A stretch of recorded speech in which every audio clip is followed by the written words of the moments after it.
Hi everyone. I just want to thank everyone involved in the symposium for having me come over from London to talk about this. I'm super honored,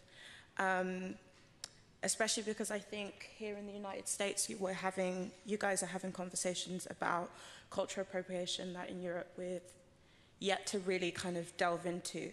And it's a topic that personally means a lot to me.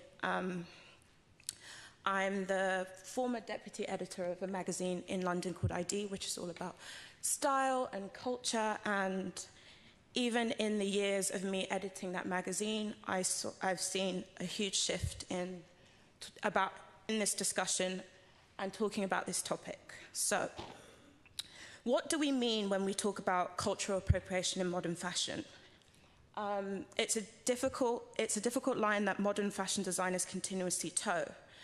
Fashion, the very definition of being in vogue, the very nature of cyclical trends has meant a constant look over one shoulder and the magnifying of a global lens, taking note of traditional dress, high and low trends, and cultural beauty customs and their impact. A constant is that art and design is subjective, and fashion designers have always borrowed from ideas and ways of thinking from realities far from their own. But the variable are uncontrollable at times is that the cultural blurring that designers have adopted as cultural license, when really what is being displayed is an abuse of power. And a closer look at modern fashion designers from the 1960s and 70s to present day tell a somewhat scattered story.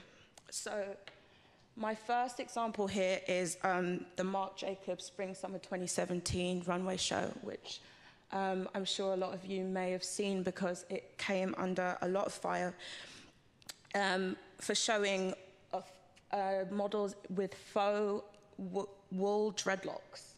The hairstyle was actually the mastermind of a hairstylist called Guido Palau, who is a very noted and famed hairstylist. And together with the designer Marc Jacobs, the pair said they were inspired by the rave scene, club culture, Boy George, and more. But the collection was widely panned as cultural appropriation. When asked about the controversy, Marc Jacobs said, "I don't see color or race, I see people." That in turn created a snowball effect of the collection, which he clarified days later, actually, apologizing for the lack of sensitivity unintentionally expressed by my brevity. Going on to say, "Of course, I do see color, but I do not discriminate. That is a fact." But the show was particularly stark in comparison to the debate that was happening at the US Circuit Court of Appeals. They had recently announced the banning of dreadlocks from the workplace as entirely legal, based on a case filed by the Equal Employment Opportunity Commission, in which a black job applicant, one Chastity Jones, had an offer of employment at Catastrophe Management Solutions rescinded when she refused to cut off her dreadlocks. So this is at play, the disparate nature of trends on the runway and the real life off of it. Oops, wait. I actually meant to go to this one. So this slide is one we've seen earlier, but I really do think it's important to bring it up again. This is D Squared. And the designers Dean and Dan Caton misappropriated native designs and patterns and named their line D-score a misappropriation of a native word, as well as a derogatory term for native women. Lazily discussing the enchantment of Canadian Indian tribes in the press release, the Catons later issued a written apology and address to the Indigenous people of Canada.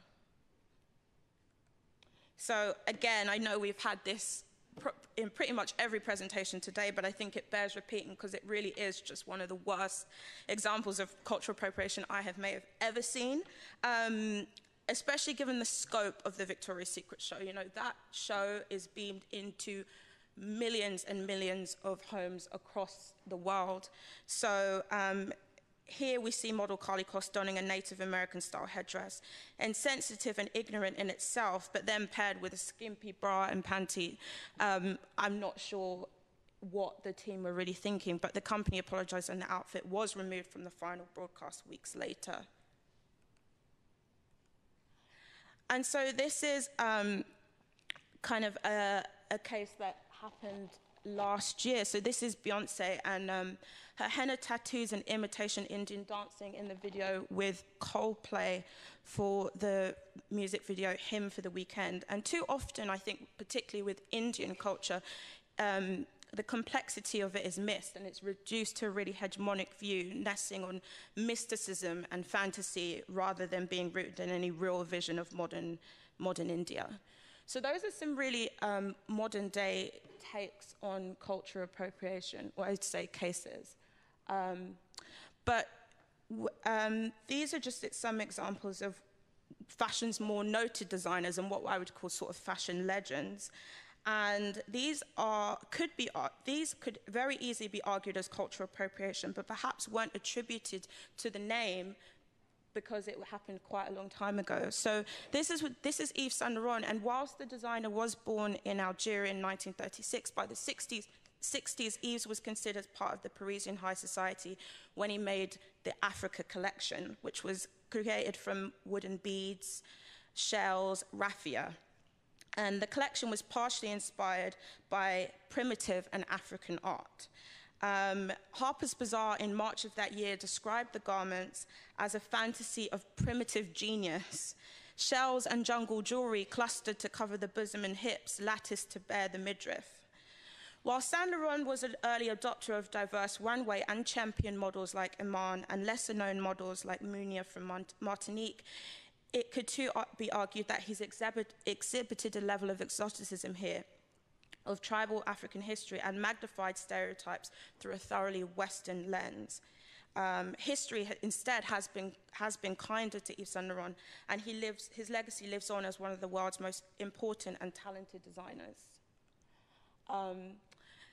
A home city hero and a particular fated London designer, Alexander McQueen, said, "I want to be honest about the world we live in, and sometimes my political persuasions come through in my work.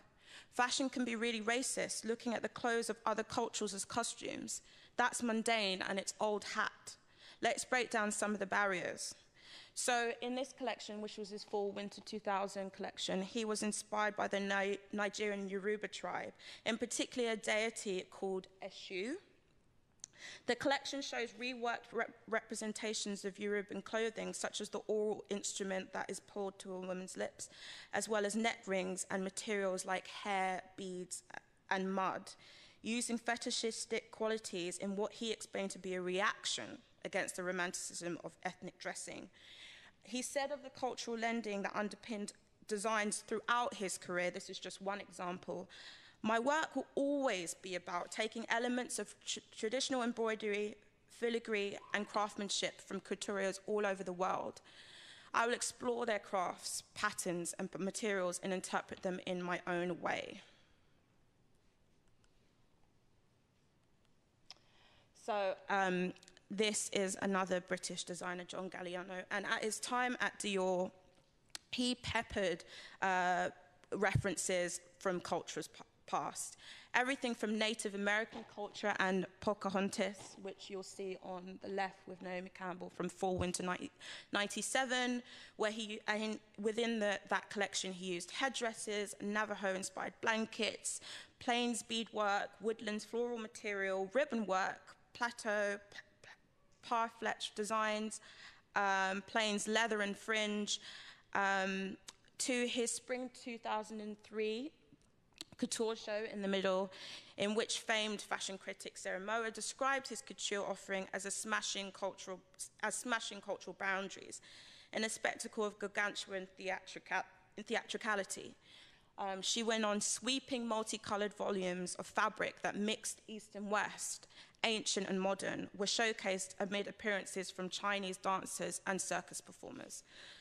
And as recent as his spring 2007 show, there were direct references of kimonos, obis, geisha makeup inspired by a 3-week tour he took of Japan and China. So to think this was all just 10 years ago, that some of the biggest players in fashion were fated for the blurring of cultures in their work. So what's changed? What signaled this paradigmatic shift in the cultural lending fashion designers adopted? From couturier Paul Poirot to designers Dolce & Gabbana, who most recently have been condemned for cultural appropriation. Was it rapid globalization, the diminishing of aspiration to travel to far-off lands, were replaced with growing, expansive, and more affordable travel and lived experiences? No longer did you have to imagine visions of the Far East, of Africa, of Asia, of the Middle East. They were no longer the other anymore. They were there, right on our doorsteps for us to enjoy. Economic changes have meant the customers of these aforementioned continents have also become the luxury consumer themselves. So with that, does it really make sense to be selling back to them a more expensive, inauthentic version of their own culture? The internet and social media, I also think, has a part to play. It's rapidly sped up the idea of globalization. Communities and inspirations are shared at the click of a button now. Found images on Pinterest boards, Tumblr feeds, and Instagram accounts with the credits erased means the context of images is now missing. No longer in books, museums with proper credit. It is up to us to find out the information attributed to a particular image. Social media and the internet has meant designs can now be magnified to millions, but with it, designers are being held to closer scrutiny, and there is no excuse for borrowing without proper credit or reference. But borrowing is rooted in the very history of the creative arts. So where does the appreciation of culture stop, and when does their appropriation begin? So these are two particular references that quite frankly, when I was at ID, really got my goat up. And these are shows that we had to report on whilst I was there. So in recent years, designers have felt the wrath of critics and the general public way more than I think we'd seen previously. So Japanese designer Junya Watanabe here has intertwined kente and batik fabrics, which are traditionally found in West Africa, and displayed his Spring-Summer 16 collection on an all-white cast of models, decorated with the traditional scarring of the Karamanjong people of Uganda. And ironically, it was shown at the Paris National Museum of Immigration History. The collection was prefaced by a menswear offering that too included all white casts in Maasai beads, battle shields, spears, and fake dreadlocks. Hilariously, one Twitter user wondered if it was Watanabe's Rachel Dolezal collection. And while we can laugh for a moment, we have to ask, how did these designs make it down the runway without someone flagging their potential to offend? Is it the case of what the designer says goes, or more soberingly, at times, does fashion just not want to face its own ignorance? And what I would argue to be, again, one of the worst offenders here is Valentino. So in Valentino's Spring-Summer 2016 collection, complete with cornrowed hair and Maasai beading, the collection was described in Vogue by its designers Maria Grazia Chiuri and Pier Paolo Piccolo as a message in tolerance and the beauty that comes out of cross-cultural expression. And yet only 8 of the 90 looks were showcased on women of color. On the company's Twitter, the collection was described as primitive, tribal, spiritual, yet regal. The yet regal comment for me was particularly hard to stomach. And its subsequent critiques, fashion journalists threw glowing reviews of the Africa-themed collection, ignoring that Africa is indeed a continent with many different cultures, traditions, and styles. So what does Africa-themed mean exactly? It's also important to note the conversation adding and detracting from cultural appropriation does not lie solely with the designers. Writers, publications, and image makers all make decisions that either push the conversation forward or hold it back. And simply wearing the clothing of a culture that may be your own may not be your own is only one side of the debate. We must also acknowledge the shifting meaning of the words cultural appropriation themselves, not just the circumstances that surround them. This is the work of photographer Vivian Sasson, who is of Dutch descent but grew up in Kenya, and has used her formative years to heavily draw on her fashion and fine art photography. But her work is representative and celebratory of an abstract view of the black body. But does her agency, as a white woman, make her photographs, beautiful as they are, an appropriation and a homogenized view of black culture, especially as her success and photographic style is arguably intertwined with the black image? So, where do we go from here? It's important to note that a lot of cultural lending, and in turn its appropriation, is well-intended, if only not well thought out.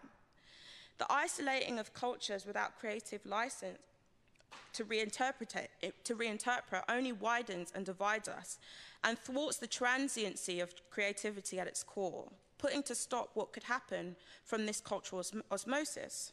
Think about it. Would there be the next Gallianos, Gautiers, Lacroix, and Saint Laurents without the license to search and imagine something different? But the most important lesson the fashion industry needs to learn is that in 2017, accountability must be the thing that's in fashion. It must not be just good practice, but the only practice to accredit the right person in culture for borrowed work. And as a rule of thumb, we need to do away with sloppy stereotypes and colonial gazes. Cultural appropriation, be it braided hair or Native American headdress, after the erasure of cultural history, can be the only symbols and artifacts that some cultures have left. But quite simply, giving credit can at times not be enough. Fashion should ask itself how it can financially support what it cites as direct inspiration. Instead of using the fringing, the fabrics, the beading, or the references, why don't fashion houses collaborate with some of the people there? Even send production of these garments straight to the source. Hermès best demonstrated how this can work when they collaborated with Calcutta-based designer Sunita Kumar in 2015 on a collection of silk saris.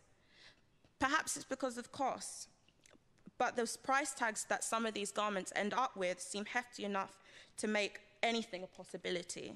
And remember that cultural credit is not a substitute for diversity or a globally representative runway. The credit crumbles if a myriad of cultures aren't represented. For me, it's key to keep the conversation going, to whet one's appetite through talks and discussions just like this one, to find out about the message in every scrap of fabric, in all your magazine ads and runways across the world. The current cultural appropriation debate may even be a reaction to what is going on politically. As the right and left become even more disparate, the widening of the gap does not mean that there isn't a chance for a conversation in the middle, because art and fashion is a reflection of the world that we live in, and it's an important barometer of our time. So whether you're a consumer or a creator of fashion, in 2017, we cannot celebrate contradictions, we have to give credit. Thank you very much.